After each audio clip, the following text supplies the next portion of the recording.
ఈరోజు పాత రిమ్స్ ఎందో ఆల్ షిఫా మానసిక దివ్యాంగ పునరావాస కేంద్రానికి Narayana English medium school nursery LKG మరియు యూకేజీ చదువుతున్న చిన్నారులు తల్లిదండ్రులు నారాయణ సిబ్బంది ఆశ్రమానికి విచ్చేశారు.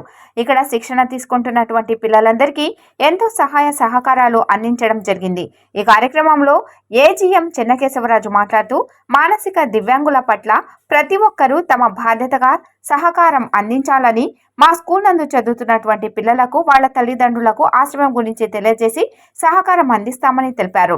ఆర్ఐ రామకృష్ణ శర్మ మాట్లాడుతూ గతంలో మా స్కూల్ నుంచి కూడా పిల్లలను తల్లిదండ్రుల మరియు మేనేజ్మెంట్ సహకారంతో అనాథ పిల్లలకు కావాల్సిన సహాయ సహకారం అందించారని, ఇక ముందు కూడా సహాయ సహకారాలు అందిస్తామని తెలిపారు. అలాగే మరిన్ని సేవా కార్యక్రమాలు నిర్వహించి ప్రజల్లో అవగాహన కలిగిస్తామని, మానసిక వికలాంగుల పట్ల అందరూ తమ బాధ్యతగా సహకారం అందించాలని కోరారు.